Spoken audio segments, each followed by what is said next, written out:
Meitä on täällä runsas joukko linjoilla ja tervetuloa tähän infotilaisuuteen, missä kerrotaan yrityksen kehittämisavustuksesta ja sen hakemisesta täällä Pohjois-Suomen alueella tänne vuodelle 2025. Ja tässä samalla tietysti kaikille hyvää tätä jo kuluvaa vuotta. Tämä tilaisuus tallennetaan ja tämä tallennus lopetetaan sitten tuolla lopussa ennen kuin alkaa tämä kysymys- ja keskusteluosio. Kysymyksiä voi esittää tuolla chatin puolella koko tämän esityksen ajan ja meidän asiantuntijat siellä seuraa ja niitä ja vastaa sitä mukaan, kun pystyy vastaamaan niihin chattikysymyksiin ja sillä tavalla viedään tätä asiaa eteenpäin. Meillä on täällä useamman asiantuntijan voimalla, käydään näitä asioita läpi ja tuossa näkyykin toi esityslista, miten tätä asiaa käydään ja minä olen tässä aloittamassa ja käyn ihan lyhyesti läpi hieman tähän mennessä tehtyä ja tätä tulevaa vuotta ja tätä ohjelmakautta niin kuin tässä omassa kerronnassani. Nythän me ollaan niin kuin tämän ohjelmakauden aika lailla ruvetaan puolessa välissä ja rupeaa olemaan hieman rauhoittunutta tilannekin. Sieltä alun vaikeuksista on päästy huomattavasti paremmalle tasolle. Käsittelyajatkin on lyhentyneet ja käsittelyssä hankkeiden määrä on selkeästi pienempi ja sitä kautta ollaan päästävä sen lähemmäs normaalia. Meillä on vielä edelleen hyvin varoja jäljellä, eli kannattaa tietysti nyt olla sitten hereillä näissä asioissa silloin, kun omaa kehittämistä mietitään ja investointeja ja kehittämistä ja sitä kautta sitten hakea sitä rahoitusta ja selvittää aina näitä rahoituksen mahdollisuuksia ja tässä niitä tullaan käymään sitten läpi eri asiantuntijoiden toimesta. Meillähän tämä kuluvan vuoden aikana tulee olemaan vähän erilainen sillä tavalla, että meillä on ehkä enemmän määräaikaisia hakuja ja kokeillaan vähän erilaisten hakujen niin kuin toimivuutta ja sitä kautta hieman erilainen, että kannattaa aika tarkkaan seurata sitä tilannetta, että minkälaisia hakuja siellä tämän vuoden aikana on. Ja tietysti tämäkin vielä jonkun verran haastaa tänä vuonna, että meillä on niin kuin viimeinen vuosi tätä ely-keskusmaailmaa, jolla on tuossa vuoden lopussa sitten jo toivottavasti hyvin perillä siitä, että kuinka uudelleen organisoidutaan uusiin elinvoimakeskuksiin. Nämä kehittämisavustusasiat kuitenkin siellä jatkuu entisellään hyvin samankaltaisesti tämän ohjelmakauden niin kuin loppuun asti ja sitä kautta sitten kyllä jatkoa tulee, mutta infotaan myös me sitten niistä muutoksista ja tiedosti, jos sieltäkin muutoksia tapahtuu ja sen uuden organisaation kuvioista sitten, kun siitä tiedetään enemmän. Mutta jos mä lähden tästä viemään tätä asiaa eteenpäin, tämä jako piti olla minulla ja se toimiikin, niin jos käydään ihan myönnetyt avustukset maakunnittain, eurot ja kappaleet viime vuodelta, niin tuossa näkyy, että Pohjois-Pohjanmaalla on kappalemääräisesti ja euromääräisesti eniten, eli noin 25 miljoonaa on myönnetty, ja sitten on Lapin maakunnassa on 23 miljoonaa myöntöä ja Kainuussa 5 miljoonaa, eli sinänsä hyvin ollaan saatu käyntiin tämä ohjelmakausi ja paljon on tehty jo päätöksiä ja tehty myöntöjä ja sitä kautta rahoja vaikuttaviin hankkeisiin sidottu ja tällä tavalla ollaan päästy liikkeelle. Mutta tuossa vielä lyhyesti sitten myönnetyt avustukset toimialoittain täällä Pohjois-Suomessa, meillä matkailuala ja siellä tietysti Lapin vetovoima näkyy tuossa selkeästi isoimpana kokonaisuutena.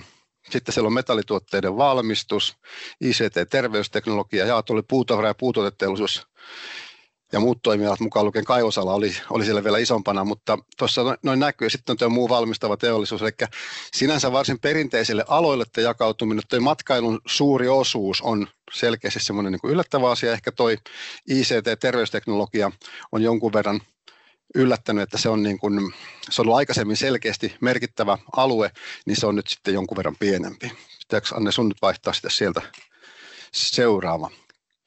Ja tässä sitten on kappalemäärittäin ja myönnetyt avustukset toimialoittain. Äsken se tuli euromäärät, nyt tulee kappalemäärät. Ja siellä tämä ICT-terveysteknologia näyttää olevan se suurin, matkailuala seuraava. Sitten on metallituotteille varmistus ja muut toimialat ja puutavara- ja puutuoteteollisuus sitä seuraa sitten ja tuosta noi toimialat näkyy. Tällä tavalla sitä on niin kuin lähdetty liikkeelle ja homma on saatu, niin kuin tuossa kuvasin, varsin hyvin käyntiin ja nyt lähdetään tähän vuoteen sitten näitä hakuja on jo suunniteltu ja ensimmäiset on nyt käynnissä ja hakujen niin kuin sisällöistä sitten nämä meidän asiantuntijat kertoo sitten tässä jatkossa lisää, niin tässä tämä minun lyhyt alustukseni ja tervetuloa vielä kaikille ja olkaa aktiivisia ja heittäkää kysymyksiä ja seuratkaa tulevaisuudessa hakuja. Kiitoksia minun puolesta. Siellä Eija ja Anne jatkaa. Tervehdys kaikille. Siirrytään sitten tarkemmin tämän yrityksen kehittämisavustuksen esittelyyn. Eli mä oon Tabel-Jokelaisen Eija, toimin yritysasiantuntijana Kainuun alueella. Työpiste on Kajaanissa ja mä kerron tähän alkuun nyt ensin vähän tämän kehittämisavustuksen yleisistä periaatteista ja meidän rahoituslinjauksista.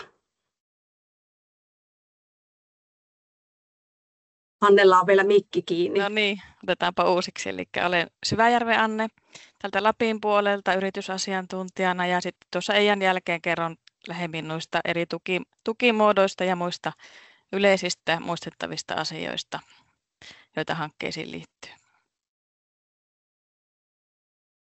Kyllä vain. Eli tämä yrityksen kehittämisavustushan on tosiaan harkinnanvarainen avustus, jota voidaan myöntää PK-yritysten kasvuhankkeisiin ja erilaisiin PK-yritysten kehittämiseen liittyviin hankkeisiin.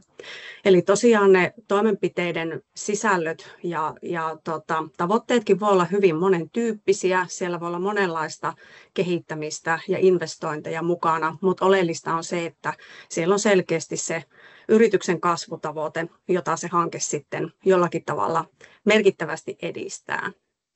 Ja todellakin tarkoituksena on kannustaa yrityksiä tällaiseen niin kuin määrätietoiseen, pitkäjänteiseen ja tavoitteelliseen liiketoiminnan kehittämiseen ja uudistamiseen. Ja näillä avustuksillahan jaetaan aina sitä riskiä, mikä yrityksillä liittyy erilaiseen kehittämiseen ja niihin kasvuhankkeisiin. Tämän rahoituksen myöntämistähän ohjaa aika laajakin säädös- ja strategiakokonaisuus siellä taustalla. Eli tärkeimpiä ohjaavia asioita on tietysti kansallinen ja EU-lainsäädäntö ja EU-ohjelma, mutta sitten lisäksi myöskin maakuntaohjelmat, erilaiset alueelliset strategiat, ELY-keskusten omat tulostavoitteet ja sitten myöskin tietysti meillä käytettävissä olevat määrärahat vaikuttaa ihan tosi merkittävästi siihen rahoituksen suuntaamiseen. No mihin tämä kehittämisavustus on sitten tarkoitettu? Tässä on esitetty nyt niitä teemoja ja niitä tärkeitä painopisteitä, joita näillä avustuksilla halutaan edistää. Eli hankkeessa täytyy olla ainakin joku näistä asioista mukana, jotta se voi avustuksen sitten saada, tai sen hankkeen pitää edistää jotakin näistä tavoitteista, mitä tässä on kuvattu. Eli näitä tärkeitä painopistealueita on yritysten kasvu ja uudistuminen, kansainvälistyminen, innovaatiot ja osaaminen, tuottavuus, digitaalisuus ja tuo puhdas siirtymä. Ja näistä nyt erityisesti ehkä nuo kaksi alinta on sellaisia, eli tuo digitaalisuus ja tämä puhdas siirtymä on sellaisia asioita, jotka on tosi voimakkaasti esillä myöskin tuolla EU-ohjelmassa. Eli erityisesti näihin teemoihin liittyviä hankkeita me kannustetaan käynnistämään ja suunnittelemaan, ja näihin liittyviä hakemuksia mielellään sitten otetaan vastaan tänne ELYyn. Me on tehty sitten vielä lisäksi tämmöinen yritysrahoitusstrategia- ja linjausasiakirja, jossa on täsmennetty sitten vielä aika seikkaperäisestikin tätä avustusten suuntaamista ja niitä asioita, mitä näissä hankkeissa on syytä ottaa huomioon. Eli kun käynnistätte hankkeen suunnittelua ja aloitatte sitä hakemuksen valmistelua, niin tämä on semmoinen asiakirja, mihin ehdottomasti kannattaa sitten käydä tutustumassa hyvissä ajoin. Avustuksen myöntämisen edellytyksenä on ensinnäkin se, että kysymyksessä on yksilöity ja rajattu kehittämishanke, eli tällainen tavanomainen operatiivinen toiminta ja vähäinen kehittäminen ei ikinä ole avustusten piirissä. Yritystoiminnan tulee lähtökohtaisesti olla myöskin päätoimista siten, että se työllistää kokoaikaisesti vähintään yhden henkilön. Yrityksellä pitää sitten myös olla asiat kaiken kaikkiaan sillä tavalla kunnossa ja hyvin, että ensinnäkin talouden osalta voidaan katsoa, että yrityksellä on edellytykset jatkuvaan kannattavaan toimintaan, eli että siellä on oma pääoma kunnossa, ei ole maksuhäiriömerkintöjä eikä verovelkoja eikä muita tällaisia rästejä, vaan että asiat on niin kuin hoidettu hyvin. Sitten tämän toiminnan pitää olla muutenkin kauttaaltaan vastuullista ja eettisesti kestävällä pohjalla. Ja myöskin sitten kaikkien lupa-asioiden pitää olla kunnossa. Kilpailutilanne tietysti aina huomioidaan myöskin hyvin tarkoin, kun näitä hakemuksia käsitellään. Ja tähän kilpailutilanteeseen liittyen me on tiettyjä toimialoja jouduttu rajaamaan sitten näiden avustusten ulkopuolelle. Eli esimerkiksi tällaiset puhtaasti paikallisilla markkinoilla toimivat kuluttajapalveluja tarjoavat yritykset ja sitten myöskin tuo urakoinnin tyyppiset toimialat on sitten näiden avustusten ulkopuolella. Tärkeää on sitten myöskin se, että näiden hankkeiden hyödyt kohdistuu tänne Pohjois-Suomen alueelle. Eli että kun tämän alueen rahoista ne hankkeet sitten rahoitetaan, niin sitten myöskin oletetaan ja odotetaan, että ne hyödyt sitten kohdistuu tänne alueelle. Sitten tietysti oleellista on se, että sillä hankkeella että se hanke on sillä tavalla niin kuin oikeasti merkittävä sen yrityksen kehittämisen kannalta, eli että siinä on joko volyymiltaan tai sitten sisällöltään tai toimenpiteiltään sellainen kokonaisuus, että sillä voidaan katsoa olevan sitä toimintaa kasvattava ja oikeasti niin kuin eteenpäin vievä niin kuin vaikutus. Ja sitten tietysti myös sillä avustuksella itsellään pitää olla merkittävä vaikutus sen hankkeen toteuttamiseen. Eli käytännössä tarkoittaa sitä, että se hanke voidaan tehdä sitten nopeammassa aikataulussa, laajempana tai korkeatasoisempana, tai sitten jopa niin, että hanketta ei voida toteuttaa ollenkaan, jos avustusta ei siihen myönnetä. Kehittämisavustus suunnataan pääosin pienille ja keskisuurille yrityksille, ja tämä yrityskoon määrittely perustuu aina viimeisimpään vahvistettuun tilinpäätökseen, ja sieltä tilinpäätöksestä huomioitavat tunnusluvut on henkilöstön määrä, liikevaihto ja taseen loppusumma. Ja hakijayrityksen omien tunnuslukujen lisäksi huomioidaan sitten myös omistussuhteet. Suurille yrityksille on mahdollista myöntää EAKR-rahoitusta investointeihin tietyin erityiskriteerein, mutta sitten on hyvä huomata, että tuo JTF-rahoitus ei ole suurille yrityksille mahdollinen ollenkaan. Tämä kehittämisavustushan on hyvin, niin kuin voisi sanoa, että semmoinen monipuolinen ja monenlaisiin kehittämistarpeisiin soveltuva tukimuoto, mutta on olemassa sitten kuitenkin muutamia ihan selkeitä rajauksia, joihin tämä avustus ei, tai tilanteita, joihin tämä kehittämisavustus ei sitten sovellu ollenkaan. Tuossa aikaisemmin jo puhuinkin tuosta tavanomaisuudesta ja vähäisestä kehittämisestä. Eli sen alle menee myöskin esimerkiksi verkkokaupat, muiden tavanomaisten ohjelmistojen hankinta, korvausinvestoinnit ja muut tällaiset vastaavat pienhankinnat. Samoin sitten myynnin ja markkinoinnin tyyppiset toimenpiteet on tällaista tavanomaista toimintaa yrityksissä, joka on aina avustusten ulkopuolella. Kilpailutilanteista myöskin jo tuossa äsken mainitsin, eli tosiaan nuo kuluttajapalvelut paikallisilla markkinoilla ja urakointiin liittyvät toimialat on tyypillisesti näiden avustusten ulkopuolella. Sitten on tehty muutamia ehkä enemmän toimialakohtaisia linjauksia, eli erityisesti nyt tuonne valmistavan teollisuuden yrityksiin liittyen on linjattu siten, että nämä avustukset kohdistetaan tuotantotilojen rakentamisen osalta, eli tämmöiset niin kuin varastotyyppiset tilat on sitten myöskin aina avustusten ulkopuolella. Ja kaluston osalta liikuteltavat tai vuokrattavat kalustot on myöskin pois näistä hankkeista, koska niillä ei ole välttämättä semmoista kiinteää sijoituspaikkaa täällä tukialueella. Matkailualan osalta on sitten linjattu siten, että tällainen kiinteistösijoitustoiminta, johon luetaan mukaan myöskin sitten viikko- ja lomaosakkeet ja niin kuin huoneisto- ja mökkivuokraus, niin tällaisessa toiminnassa ei olla mukana, kuten ei myöskään sitten matkailupalvelujen välitysmyynnissä tai kaupunkikeskustojen majoituskapasiteettia lisäävissä hankkeissa. Osa näistä rajauksista liittyy sitten ihan suoraan tuonne lainsäädäntöön, eli energiantuotantoon liittyvät asiat on näiden avustusten ulkopuolella, samoin kuin kuljetusala ja sitten kalamaa- ja metsätalouden alkutuotannon harjoittaminen ja maataloustuotteiden jalostus ja kaupan pitäminen. Eli näihin on sitten omia tukimuotojaan olemassa, siksi ne ei sitten ole tässä mukana. Ja on myös hyvä huomata, että pienin myönnettävä avustus on pääsääntöisesti 10 000 euroa. No nyt sitten näissä alkuvuonna avatuissa hauissa meillä on mukana 3 erilaista hanketyyppiä, eli kehittämistoimenpiteet, investoinnit ja sitten tällaiset niin sanotut yhdistelmähankkeet, joissa voi olla sitten sekä kehittämistä että investointeja mukana.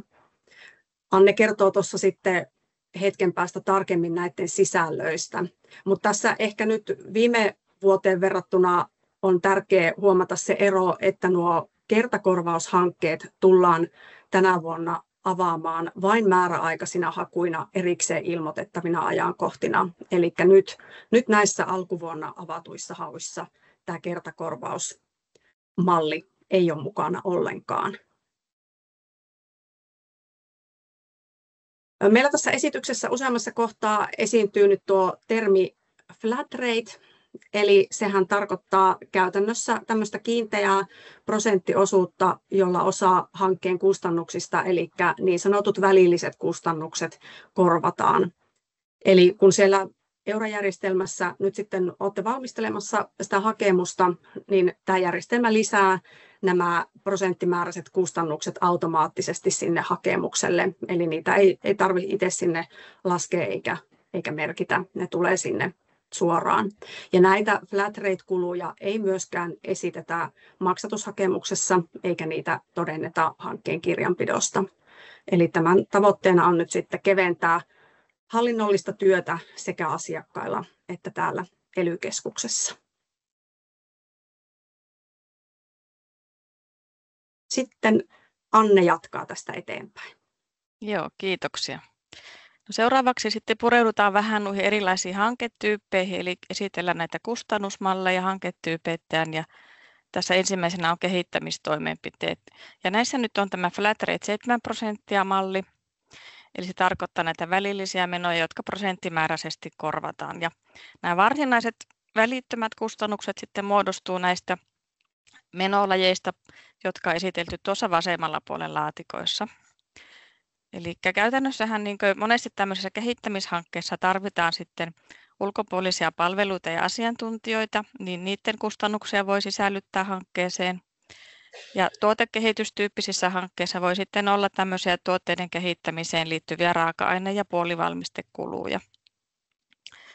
Ja kansainvälistymissä hankkeissa sitten voi olla näitä näyttelyyn tai messuille osallistumisen kuluja, tämmöisiin kansainvälistymistä edistäviä messuja, että ne voi nykyisin olla myös harkintaan perustuen myös kotimaassa, jos ne on kansainväliset messut, mutta pääsääntöisesti tietenkin ulkomailla olevat messut.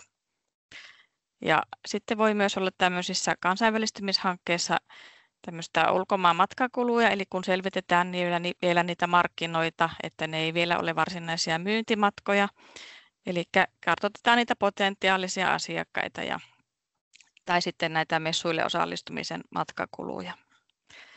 Ja sitten voi olla myös palkkakustannuksia mukana näissä hankkeissa, mutta pääsääntöisesti niissä sitten painotetaan tämmöistä uuden osaamisen hankintaa, eli tehtävän kuvaukset on tärkeitä siellä avata työpaketeittain, että mitä ne henkilöiden tehtävän kuvat sitten on tässä hankkeessa mukana. Ja ne voi olla kokoaikaisia tai sitten osa-aikaisia. Eli tästä syntyy nämä välittömät kustannukset ja näiden päälle sitten meillä Eura-ohjelma laskee tuon 7% flat rate-kulun, eli niitä ei tarvitse meille sitten erikseen mitenkään eritellä. Ja tuossa oikealla sitten näytetään, että minkä tyyppisiä ne flat rate-osuudet sitten siellä sisällöt voi olla.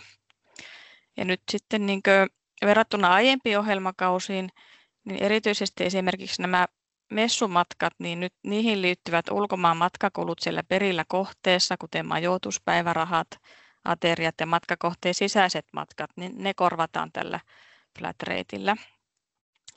Ja tämmöiset hankkeen tiedotus- ja viestintämenot, työterveyskustannukset, muut hallinnolliset menot ja rekrytointikulut, niin ne on täällä flat ratein puolella. No näistä palkkakustannuksista sitten hieman tarkemmin tässä avattu, eli palkkoja voidaan silloin hyväksyä hankkeen kuluiksi, kun se tehtävä työ on avattu riittävän tarkalle tasolle ja aikataulutettu hanketyökuukausiksi. Ja lähtökohtaisesti me ei voida hyväksyä yrittäjien ja johdon palkkoja, vaan tosiaan tukea suunnataan mieluiten sen ja ensisijaisesti sen uuden osaamisen hankintaan. Ja hankkeelle osa-aikaisesti työtä tekevälle henkilölle vahvistetaan siinä päätöksellä sitten kiinteä prosenttiosuus työajasta. Ja mikäli se vahvistettu prosenttiosuus muuttuisi hankkeen toteuttamisen aikana, niin silloin tuensaajan täytyy tehdä meille muutoshakemus etukäteen.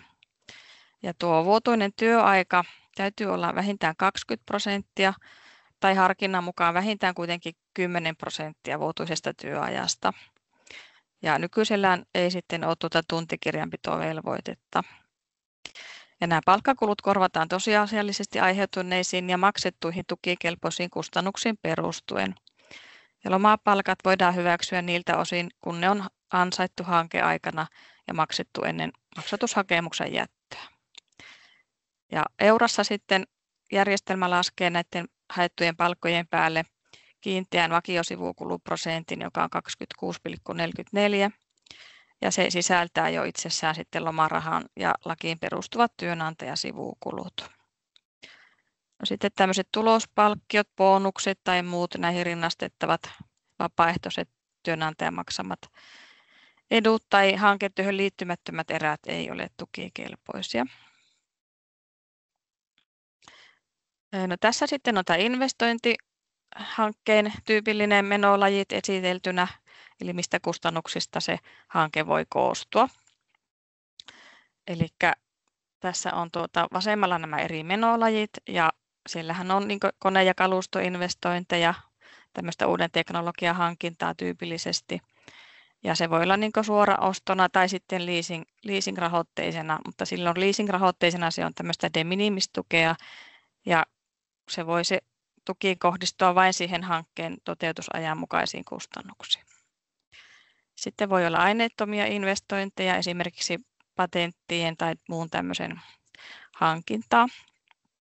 Ja rakennuskustannuksia, maarakennuskustannuksia silloin, kun lähdetään vaikka esimerkiksi laajentamaan tuotantotiloja, tai sitten on kyseessä joku uusi matkailu tai muu tämmöinen kohde, tai niiden laajentaminen, mutta nämä tietenkin on aina sitten harkintakysymyksiä, että milloin näihin voidaan olla mukana, ja eri alueilla sitten vähän eri lailla näihin lähdetään mukaan näihin rakentamiskustannuksiin. No, tällä ohjelmakaudella on sitten tullut mahdolliseksi myös rakentamiseen liittyvät oman henkilöstön palkkakustannukset pieniltä osin, ja niihin tulee tuo sama vakiosivukuluprosentti kuin oli tuossa kehittämisen puolen palkoissakin. Eli nämä muodostaa sitten nämä välittömät kustannukset, joiden päälle sitten järjestelmä laskee investointihankkeessa tuon 1,5% flat rate-osuuden. Ja näillä sitten korvataan tämmöisiä pienhankintoja, vaikka tämmöiseen rakennushankkeeseen liittyviä rakennusaikaista siivousta, lämmitystä, sähkö- ja veden käytöstä aiheutuvia kustannuksia, tai sitten uusien koneiden ja laitteiden käyttöönottoon liittyviä erillisiä kustannuksia, sikäli jotka eivät kuulu siihen toimittajan sopimukseen jo alun perin mukaan. Eli kaikkea tämmöistä pientä kustannusta, jotka ei sitten ole niitä varsinaisia isoja investointihankintoja. No, tässä näette sitten nämä tukitasot, eli Pohjois-Suomihan kuuluu kokonaisuudessaan ykköstukialueelle, eli pienyrityksille, mikrolle ja pienyrityksille enimmäistukitaso on 40% investoinneissa, keskisuurelle 30% ja sitten suuryrityksille pelkästään EAKR-ohjelman puolella voi olla mahdollista myöntää investointeihin tiettyjen erityiskriteerien mukaan, niin silloin se on 20% avustus. Ja ELY-keskus voi harkinnan mukaan käyttää myös enimmäistukitasoa alhaisempaa tukitasoa. Ja sitten kehittämishankkeessa se on tuo 50% pienille ja keskisuurille yrityksille. Ja suuryritykset eivät voi saada tuota kehittämistukea ELYn kehittämisavustuksessa ollenkaan. Ja tälle ohjelmakaudellehan meillä tuli uutuutena tuo ennakkomaksatus, eli avustuksesta voidaan maksaa ennakkoa enintään 30%. Ja se on niin kuin hakijan sitten haettava erikseen siellä Eurassa ja perusteltava sitten sen tarve. No sitten hankkeen toteuttamisesta yleensä ja näistä kustannusten tukikelpoisuudesta. Eli tukikelpoisuusaika alkaa sitten hankkeen toteutusajan alkamispäivämäärästä. Eli se on tärkeää huomata, että siellä Eurassa on erillinen kohta tälle hankkeen perustiedoissa, eli se aloituspäivämäärä, mikä sinne on laitettu, niin on sitten se, mistä päivämäärästä aikaisintaan ne kustannukset on tukikelpoisia. Eli kannattaa se laittaa aina samaksi päiväksi kuin hankkeen niin kuin se lähettämispäivä, että siihen ei sitten jäisi semmoista käppiä. Ja jos on syntynyt tämmöisiä jotakin ennen hakemuksen jättöä olevia esivalmistelukuluja, esimerkiksi investoinnin suunnittelukulut tai messuosaston varausmaksut, niin näitä ei hyväksytä, ei katsota niin kuin hankkeen aloittamiseksi, mutta ne ei kumminkaan ole tämmöisiä varsinaisia kustannuksia, mutta ne voi sisältyä sitten sinne flat rate-osuuteen. Ja jos tulee sitten hankkeen toteutusaikana jotakin muutoksia siihen, eli aina pitää sitten muistaa hakea muutoshakemusta meiltä etukäteen, niin ne muuttuneesta hankkeesta johtuneet kustannukset voidaan hyväksyä aikaisintaan muutoshakemuksen vireille tulosta alkaen. Eli aiemminhan ehkä pystyttiin hieman taannehtivasti niitä hyväksymään, mutta nyt tällä ohjelmakaudella ehdottomasti muutoksia on haettava aina etukäteen. No meillä sitten maksatuksen yhteydessä voidaan hyväksyä semmoisia pieniä kustannuslajien ylityksiä, jotka on enintään 20% tukipäätöksessä hyväksytyn kustannuslajin kokonaismäärästä, tai ylitys, joka on enempi kuin 20%, mutta enintään 10 000 euroa. Ja tietenkään sitä hankkeen kokonaiskustannusarviota ei voi ylittää. No sitten viestintäasiat on myös noussut tällä ohjelmakaudella todella tärkeän rooliin, eli viestintävelvoitteiden laiminlyönnistä voi sitten seurata sanktio. Eli ehdottomasti sitten niin kannattaa niitä viestintäohjeita noudattaa ja me niistä aloituspalavereissa kyllä sitten muistutetaan. Eli käydään ne läpi, että mitä viestintävelvoitteita kullekin hankkeelle sitten on tulossa. No tukeahan haetaan sieltä Euro 2021 sähköisestä järjestelmästä. Ja hakuilmoitukset julkaistaan aina haun käynnistyessä tuolla Rakennerahastot Pohjois-Suomi-sivulla.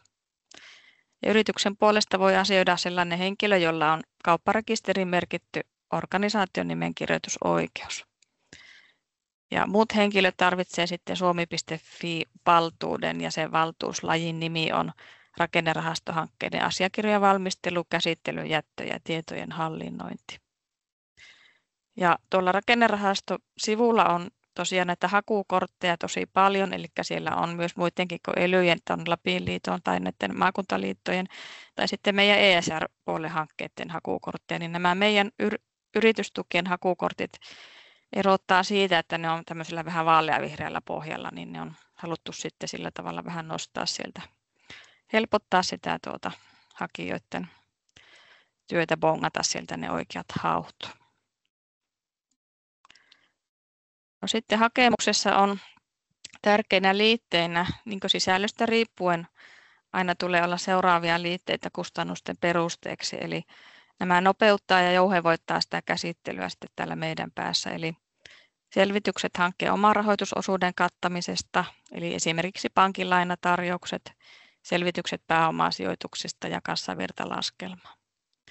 Ja jos on tämmöinen investointityyppinen hanke, joka tarvitsee erilaisia lupia, esimerkiksi rakennus- tai ympäristölupaa, niin ne täytyy myös sitten olla selvillä ennen päätöksentekoa. Ja on hyvä, jos ne on jo jättövaiheessa sitten liitteenä. Ja myöskin näissä kehittämishankkeissa niin tarjoukset ulkopuolisista asiantuntijapalveluista ja investointihankkeissa myöskin sitten niistä suurimmista kokonaisuuksista on hyvä olla tarjoukset.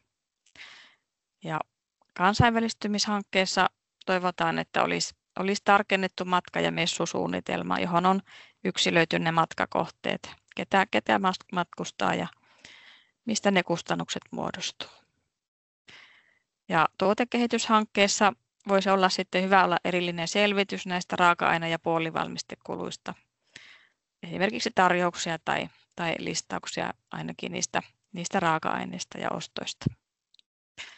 Ja kirjanpidon kumulatiiviset tulos- ja taselaskelmat kuluvalta tilikaudelta ja tarvittaessa muut hankesuunnitelman tarkentavat liitteet.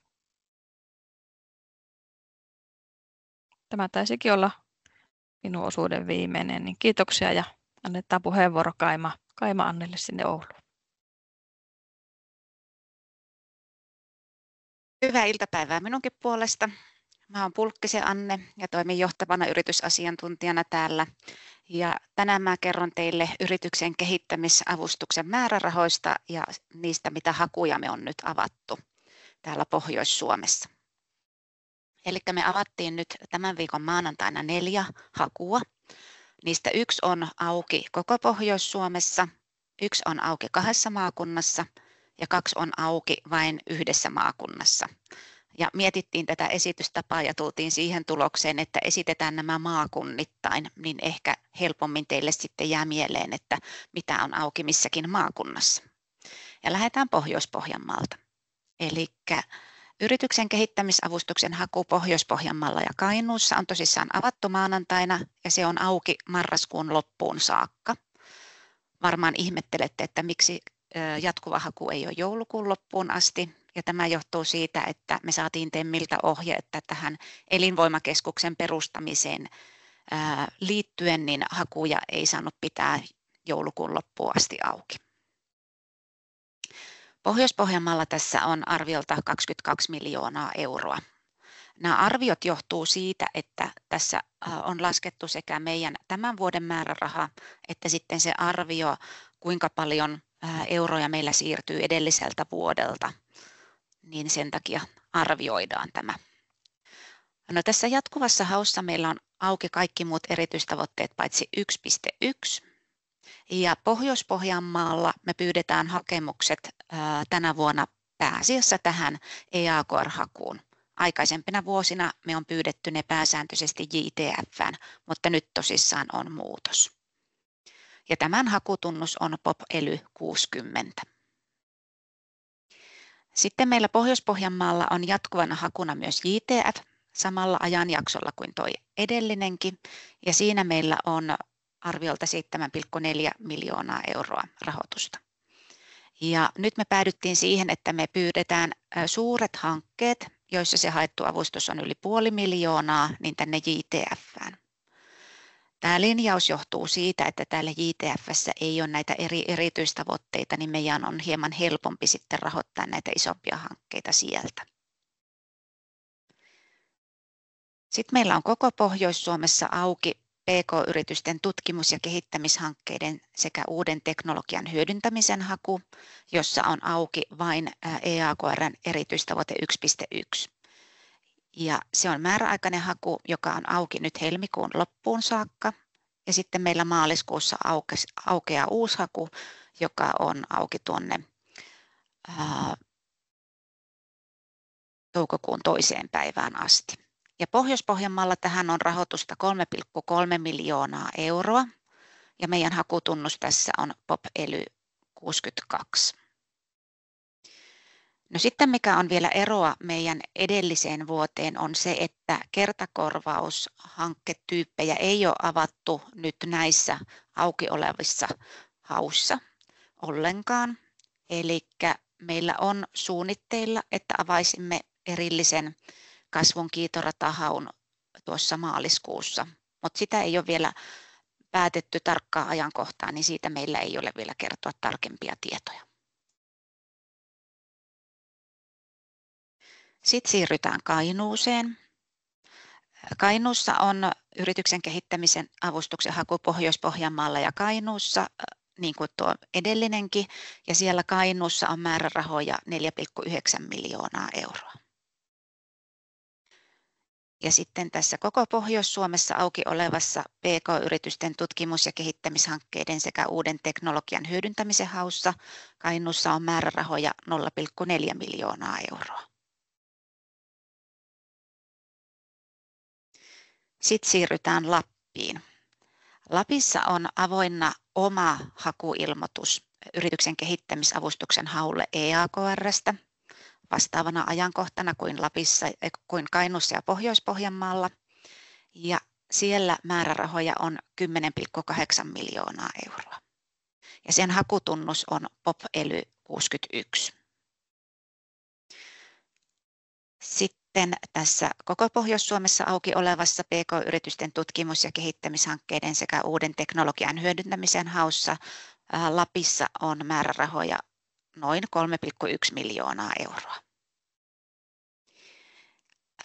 Lapissa on myös JTF-määrärahoja jäljellä noin 2,7 miljoonaa euroa ja siihen ollaan avaamassa huhti-toukokuussa erillinen määräaikainen haku ja se suunnataan vain matkailualalle. Ja Hanna kertoo tämän infon lopuksi hieman siitäkin asiaa. No nyt tuossa oli meillä sekä noita jatkuvia hakuja että määräaikaisia hakuja ja siitä on nyt pieni info siitä, että miten se teidän hakijoiden näkökulmasta eroaa. Eli jatkuvassa haussa me tehdään päätöksiä viikoittain pidettävissä rahoituskokouksissa ja me voidaan pyytää teiltä lisätietoja siihen saakka, kunnes se hankkeesta on tehty päätös. Sitten jos on kyseessä määräaikainen haku, niin ne päätökset tehdään sen hakuajan päättymisen jälkeen. Ja noin kuukausi hakuajan päättymisen jälkeen meillä on pisteytyskokous, johon me pyydetään teiltä sitten hankkeita koskevat lisätiedot ennen sitä pisteytyskokousta. Ja tässä nyt on tärkeää sitten, että hakijat antaa tosissaan ne lisätiedot heti sen, kun ne ensimmäistä kertaa pyydetään, koska siellä pisteytyskokouksessa ne hankkeet laitetaan paremmuusjärjestykseen, niin tämä lisätietojen pyytäminen on vähän kriittisempää. Me voidaan toki pisteytyskokouksen jälkeenkin vielä pyytää jotakin tarkentavia lisätietoja, mutta että se tosissaan se hankkeiden laittaminen paremmuusjärjestykseen tapahtuu tuossa noin kuukausi hakuajan päättymisen jälkeen. Seuraavana minulla on vielä muistutus näistä EAKR:n toimintalinjasta ja erityistavoitteista.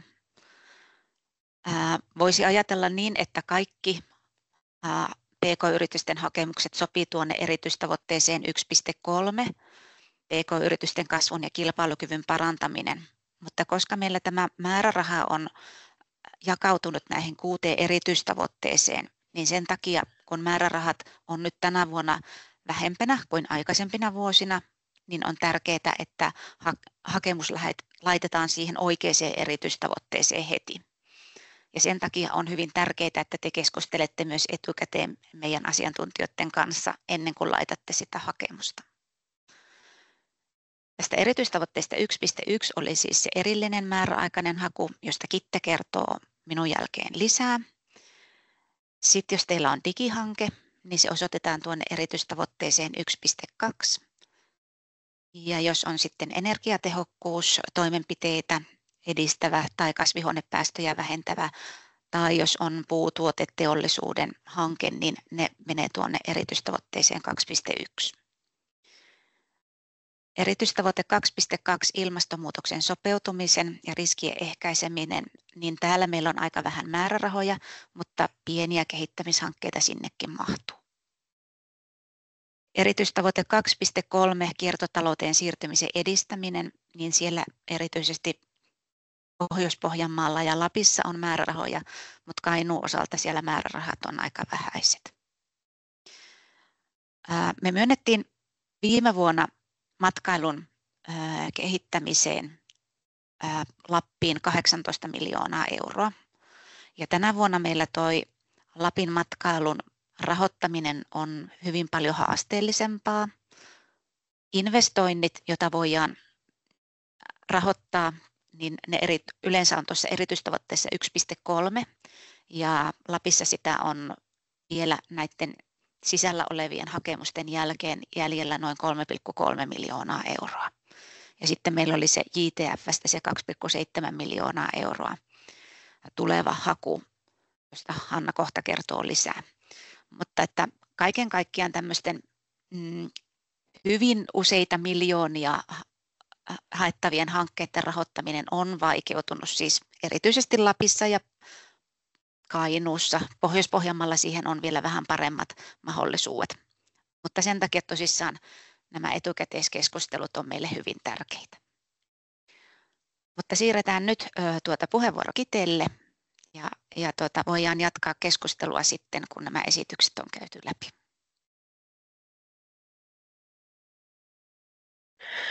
No niin, tervehdys. Mun nimi on Kitte Meriläinen ja olen Pohjois-Pohjanmaalla yritysasiantuntijana toimin ja toimipiste on Oulu. Ja kerron teille nyt tästä meidän määräaikaisesta PK-yritysten tutkimus- ja kehittymishankkeiden sekä uuden teknologian hyödyntämisen hausta. Nämä hankkeet tosiaan rahoitetaan tuolta erityistavoitteelta 1.1, joka oli se tutkimus- ja innovointivalmiuksien ja kehittyneiden teknologioiden käyttöönoton parantaminen. Ja näissä hankkeissa me odotetaan, että näissä hankkeissa edistetään PK-yrityksissä tapahtuvaa tutkimusta innovatiivisten tuotteiden, materiaalien, palveluiden ja tuotantomenetelmien kehittämiseksi. Ja näissä hankkeissa voi olla osana myös tämmöistä tuotteiden ja materiaalien prototypointia ja myös niiden tuotantomenetelmiä voidaan pilotoida. Ja lisäksi nämä hankkeet voivat sisältää myös investointeja, eli siellä saa olla sitten myös tämmöistä uusimpaan teknologiaan tehtäviä investointeja sisällä näissä hankkeissa, mutta ei ihan semmoisia perinteisiä, mitkä on niin kuin vaikka jotakin sorvi-investointia tai semmoisia, niin ne ei oikein sovellu tähän hakuun. Sitten mitä me tavoitellaan näissä, niin me toivotaan, että alueen PK-yrityksessä kehitetään markkinoille uusia innovatiivisia tuotteita tai palveluita ja että meidän alueen yrityksissä uudistetaan tuotantoprosesseja nimenomaan sillä edistyneellä teknologialla, eli uusimpaan teknologiaan investoidaan. Ja myös hyödynnetään uutta osaamista ja kautta tai tutkimustietoa. Eli esimerkiksi voidaan ostaa ostopalveluja tämmöisiltä tutkimusorganisaatioilta, mutta se ei kuitenkaan ole niin kuin ehdoton edellytys, että se täytyy olla sitä. Voidaan käyttää myös ulkopuolisia asiantuntijoita tai sitten voi olla uusia rekrytointeja. Tällä haulla me toivotaan saatavan myös alueellista merkittävyyttä. Eli alueella tämä TKI-osaaminen kasvaisi, ei paitsi yrityksissä, mutta myös sitten tuolla niin kuin tutkimusorganisaatioissa. Ja sitten tämmöiset tulevaisuuden yhteistyömahdollisuudet toimijoiden välillä kasvaisi. Eli tulisi tämmöistä verkottumista myös meidän alueella voimaan. Ja PK-yritysten osalta tietenkin toivotaan, että niiden TKI-toiminta kehittyy ja niiden tuotantoprosessit tehostuvat ja modernisoituvat. Tätä hakua koskee ihan samat ne perusvaatimukset, mitä jo tuossa edellä Anne ja Eija kertoi. Eli ihan sama lainsäädäntö niin kuin ohjaa tätä hakua kuin noita kaikkia muitakin. Mutta sen lisäksi niin tämän hankkeen tulee kohdistua johonkin maakunnan älykkään erikoistumisen strategian painopistealueeseen. Eli jokaisella maakunnalla, Pohjois-Pohjanmaalla, Lapilla ja Kainuulla on oma älykkään erikoistumisen strategiansa ja siellä on valittu ne painopistealueet, jonne tämän hankkeen täytyy solahtaa. Ja sen lisäksi myös tässä haussa niin kuin korostuu erityisesti se innovatiivisuus, eli täytyy olla semmoista uudenlaista tuotetta tai palvelua. Edistyksellisyys nimenomaan niissä investoinneissa, eli ei semmoista ihan vanha-aikaista teknologiaa voida hyväksyä tämän haun näihin kustannuksiin. Ja myös tämä tutkimuksellisuus on sitten osa näitä hankkeita. Muistetaan kuitenkin, että se kehittämistyö ei ole kiinni vain siitä akateemisesta osaamisesta, eli myös siellä yrityksessä voi tapahtua tämmöistä tutkimustyötä, että ei tarvitse olla niin kuin aina semmoista hirveän korkeaa osaamista, vaan se ihan semmoinen niin kuin kehittämistyö ja mitä siellä yrityksessä tehdään, niin sekin voi olla tutkimuksellista työtä. Käyn vielä nopeasti lävitse tässä sitten nämä älykkään erikoistumisen strategiat, mutta toivon, että kaikki, jotka tähän ovat hakemusta jättämässä, niin kuitenkin tutustuisivat itse siihen strategiaankin, eikä pelkästään sitten vaan näihin pointteihin, mitä on nostanut tässä esiin näillä dioilla. Eli Pohjois-Pohjanmaan älykkään erikoistumisen näitä painopistealueita ovat uudistuva ja hyvinvoiva Pohjois-Pohjanmaa, ja sinne solahtaa sitten sisään digitaaliset palvelut ja tuotteet sekä terveyden ja hyvinvoinnin ala. Siellä nämä tämmöiset uudet ratkaisut, yleensä ICT-pohjaiset ratkaisut, meillä suuri osa näistä hankkeista on. Ja sitten siellä on tämä uudistuva ja vähäpäästöinen teollisuus, jonne sitten menee näitä investointeja muun muassa, mutta myös kehittämistä. Sitten on ilmastoviisas Pohjois-Pohjanmaa kokonaisuus, jossa on yksi painopistealue energian tuotanto ja varastointi. Ja kuten tuossa alussa oli puhetta, me emme voi niin kuin energian tuotantoa ja varastointia investointeina tukea, mutta uusien ratkaisujen kehittäminen on mahdollista, niiden tukeminen on mahdollista de minimis pohjaisena tukena. Sitten on tämä kestävä rakentaminen, logistiikka ja liikkuminen. Myös siellä vaaditaan sitä uusia ratkaisuja. Eli ihan perinteisesti me ei olla niin kuin esimerkiksi logistiikka-alaa tai tämmöistä rakennusurakointia me ei tueta. Eli täytyy olla semmoista merkittävää kehittämistä, niin kuin oikeastaan koko haussa. 3. painopiste tässä on innovatiivinen bio- ja kiertotalous. Ja sitten oli vielä yksi kokonaisuus Pohjois-Pohjanmaan älykkään erikoistumisen strategiassa, joka on tuo kansainvälisyys, ja sieltä löytyy myös tuo innovatiivinen matkailu. Eli se on niin kuin mahdollista tukea myös matkailun hankkeita sitten sitä kautta tässä haussa. Lapin älykkäässä erikoistumisessa painottuu kiertotalous. Sitten siellä on hyvinvointi ja elämyspalvelut, mikä voi sisältää esimerkiksi matkailua, voisin kuvitella.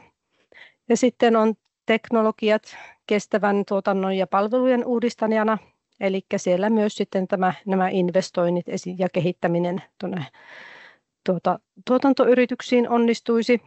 Ja sitten on myös tämä uusiutuva energiaratkaisut omavaraisuuden edistäjänä, niin tässä täytyy sitten niin kuin lukea sitä strategiaa, että mitä siellä tarkoitetaan, mutta että meidän tämä tuki kohdistuu vain niihin uusien ratkaisujen kehittämiseen. Kainuun puolella sitten on vähän eri lailla jaoteltu nämä painopistealueet, eli siellä on tämä tutkimuksen lisääminen ja innovaatio edistäminen, ja siellä on sitten näitä eri aloja valittu painopistealoiksi, kuten mittaustekniikka, pelillistäminen ja edistykselliset simulointitekniikat, ja ja myös kiertotalous löytyy sieltä kaivosteollisuudessa ja biotaloudessa.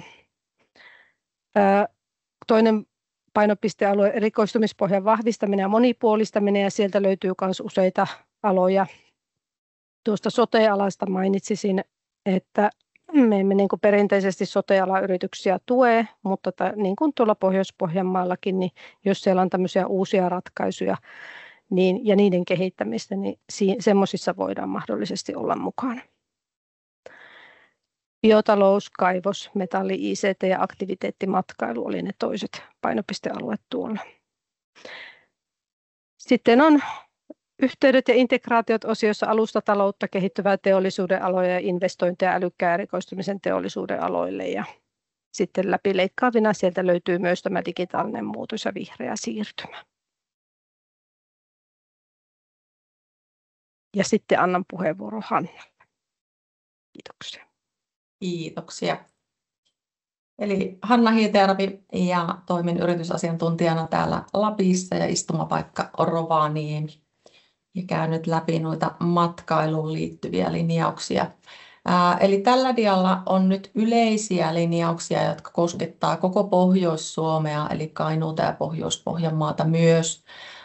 Nämä ei ole sellaista uutta asiaa, vaan näitä on sovellettu jo useamman vuoden ajan. Löytyy meidän rahoituslinjauksista tuolta ELY-keskuksen verkkosivulta. Ja investointihankkeiden tukemisen edellytyksenä on aina tuo palvelutarjonnan laajentuminen alueella, ja avustuksella ollaan aina tukemassa sitä uutta kansainvälistä kysyntää ja kansainvälisen matkailun kehittämistä. Majoitusinvestointien osalta on aina edellytetty, että yrityksillä on myös muuta matkailupalvelutarjontaa, eli myydään kokonaispalveluja. Majoituksen lisäksi on ravitsemus- tai ohjelmapalveluja yrityksellä, ja tiloja näitä tuottaa, ja toiminnassa työllistetään henkilökuntaa. Eli se on se A ja O. Ja meidän näkökulmasta kiinteistösijoitustoiminta on siis tämmöinen vuokramökki ja vastaava toiminta, jossa henkilökuntaa ei juurikaan tarvita. Ja tämän lisäksi tuo matkailupalvelujen välitysmyynti ja kaupunkikeskustojen majoituskapasiteetin lisääminen on poissuljettu meidän avustuksen piiristä. Sitten mennään tänne Lapin asioihin tarkemmin, eli elämme yllättäen nyt jo melkein tämän ohjelmakauden ehtoopuolta, ja määrärahatilanne nyt kovasti niukkenee loppua kohti. Voi sanoa, että valitettavasti takana meillä on muutama hyvinkin rahakas vuosi, kun on EAKR-rahaston lisäksi ollut tuo JTF käytettävissä, mutta että Lapin osalta tuo JTF-varat on melkeinpä käytetty loppuun. Ja niin kuin Anne tuossa aikaisemmin kertoi tuosta määrärahojen silppuuntumisesta noihin erityistavoitteisiin, niin se kyllä haastaa isompien investointihankkeiden rahoittamista ihan toimialasta riippumatta. Ja tuo erityistavoite 1.3 on oikeastaan ainoa, mihin matkailun investointihankkeet istuu. Ja siellä nyt on tälle vuodelle Lapissa käytettävissä ainoastaan tuo noin 3,3 miljoonaa euroa, mutta että tuotakaan rahamäärää ei kokonaisuudessaan voida matkailuhankkeisiin käyttää.